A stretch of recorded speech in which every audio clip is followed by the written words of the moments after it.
విశాఖ జిల్లాలో వైఎస్ఆర్సీపీ పోరుబాట చేపట్టింది. పెరిగిన విద్యుత్ ఛార్జీలకు వ్యతిరేకంగా వాసుపల్లి గణేష్ ఆధ్వర్యంలో నిరసన ర్యాలీ చేపట్టారు. మరింత సమాచారాన్ని మా ప్రతినిధి అనిల్ అందిస్తారు.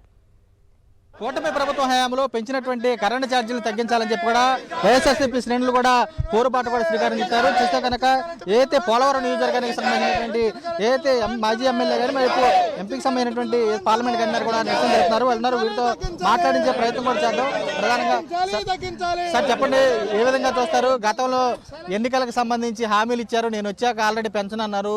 ఇప్పుడు ఆల్రెడీ గతంలో చూస్తే కనుక జగన్మోహన్ రెడ్డి హయాంలో బాధేశాడని చెప్పి బాధుడు అన్నారు. ఇప్పుడు వచ్చాక ప్రజలకు ఊపిరాడకుండా వేరే బాధుడు పోతున్నారు. ఏమేమి చూస్తారు అసలు? ఈరోజు ఈ ప్రభుత్వం వచ్చిన తర్వాత ప్రజా సంక్షేమాన్ని గాలికి వదిలేసి కేవలం కక్షలు కార్పుణ్యాలను ఒక్కటే ముందు పెట్టుకుని ప్రజల్ని ఇబ్బంది పెట్టే విధంగా కరెంటు ఛార్జీలు పెంచి అటు పథకాలు లేక ఇటు పరిపాలన లేక ఎక్కడ చూసినా ఒక మాఫియా లాగా పోలీస్ స్టేషన్లు కూడా వాళ్ళ నాయకుల కంట్రోల్లో ఉండాలంట. అన్నీ కూడా వాళ్ళ కంట్రోల్లో ఉండే, ఇసుక వాళ్ళ కంట్రోల్లో, మట్టి వాళ్ళ కంట్రోల్, అన్నీ దోపిడీ, ఎక్కడ చూసినా అరాచకాలు, ఎక్కడ చూసినా దొంగ కేసులు. ఎవరైతే వైసీపీ జెండా పట్టుకున్నారో ముఖ్యంగా వైసీపీ కార్యకర్తలను ఇబ్బందులు పెట్టడంలో తలమునకలై ఉన్నారు తెలుగుదేశం పార్టీ వాళ్ళు, కూటమి ప్రభుత్వం తప్ప ఇంకా దేనికి కూడా వాళ్ళు ప్రజా సంక్షేమం గురించి గాలికి వదిలేసి కేవలం డబ్బు సంపాదన, అక్రమ సంపాదన మీదే వాళ్ళు దృష్టి పెట్టారు. ఈరోజు ఈ ప్రభుత్వంలో విద్యార్థులు కానివ్వండి, రైతులు కానివ్వండి, సామాన్య ప్రజలు కానివ్వండి, మధ్యతరగతి ప్రజలు కానివ్వండి, ప్రతి ఒక్కళ్ళు ఇబ్బంది పడ్డమే. ప్రతి ఒక్కళ్ళు వారికి వారే చెప్తున్నారు, ఈ ప్రభుత్వాన్ని గెలిపించి తప్పు చేశాము, ఇప్పుడు కానీ ఎన్నికలు వస్తే 175 తప్పకుండా గెలవడం జరుగుతుంది. ప్రధానంగా చూస్తే మీరున్నటువంటి ఈ మండలానికి సంబంధించినటువంటి ఒక వ్యక్తి కూడా కరెంటు బిల్లు కట్టలేక ఆత్మహత్య చేసుకున్నటువంటి పరిస్థితి కూడా ఉంది. ఏం చూస్తారు ఇలాంటి ప్రయత్నాలు? అలాంటి గతంలో చూసాం, అలాంటి పరిస్థితి లేవు. ఎస్సీ ఎస్టీలకి బడుగు బలహీన వర్గాలకు అండగా నిలిచారు. అయినా కానీ ఈ రోజు ఇట్లాంటి దుర్భర పరిస్థితులు ఏం చూస్తారు? నేను కూడా విన్నాను, ఇది చాలా బాధాకరం. ముఖ్యంగా పేద ఎస్సీ ఎస్టీ వారికి, బీసీ వారికి ఏదైతే ఉచిత కరెంట్ ఉందో అది కూడా ఎత్తేసి వారి నుంచి కూడా బిల్లులు లాగే విధంగా వాళ్ళు కూడా ఇబ్బందులు పెట్టే విధంగా చాలా ఇబ్బందులు పెడుతున్నారు. అలానే ఏదైతే చెప్పారో సంపద సృష్టిస్తామని చెప్పారు, సంపద సృష్టించేసి ప్రజలకు పనిచేస్తానని చెప్పారు చంద్రబాబు నాయుడు గారు. మళ్ళీ ఇప్పుడు ఏమన్నా 2047 అంటున్నాడు. 2047కి ఆయన వయసు 97 ఏళ్ళు అవుతుంది. మరి ఆయన ఉండడు కాబట్టి ఇప్పుడు కావాలం ప్రజల్ని ఒక మాయలో పెట్టి ఏదో కౌరులు చెప్పడానికి తప్ప మేనిఫెస్టో తుంగలో దొక్కేశారు. రాగానే అన్ని అమలు చేస్తామన్నారు కానీ ఏ ఒక్కటి అమలు చేయడం లేదు.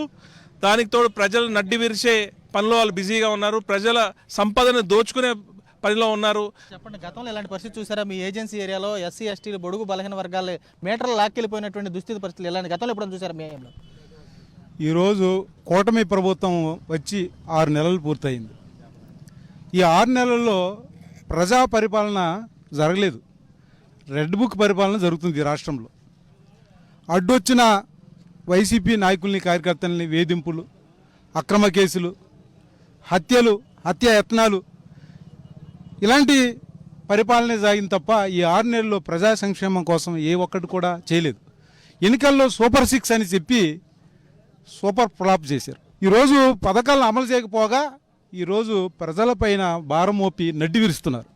దానికి నిదర్శనం ఈరోజు మరి కరెంట్ ఛార్జీలు ఒక దప్ప కాదు, రెండు దప్పలుగా 6,000 ఒక దప్ప, 9,000 ఒక దప్ప, మరి 15,500 కోట్ల రూపాయలు ప్రజల నెత్తి మీద మోపిన గనుడు చంద్రబాబు నాయుడు. ఎప్పుడు కూడా ఎన్నికల్లో చెప్పింది ఇప్పుడు చేయడు. మోసానికి మారు పేరు చంద్రబాబు నాయుడు. పెంచిన ఛార్జీలు, కరెంట్ ఛార్జీలని వెనక్కి తీసుకున్నంత వరకు ఈ వైఎస్ఆర్ పార్టీ పోరాటం ఆగదని ఈ సందర్భంగా డిమాండ్ చేస్తూ సెలవు తీసుకున్నాం. ఒకటే డిమాండ్ చేస్తున్నారు. చూస్తే కనుక గతంలో ఇచ్చినటువంటి ఎస్సీ ఎస్టీ సభ్యులు కూడా ఎకనామీ పాడేస్తారు. ఇప్పుడు కూడా చీకటి పాలన నడుస్తుందని చెప్పని వీరు కూడా లాంతరంతో కూడా నిరసన తెలుపుతున్నట్టు కూడా కనబడుతుంది. విజయ్ కుమార్ రావు, సాక్షి, పోలవరం నియోజకవర్గం.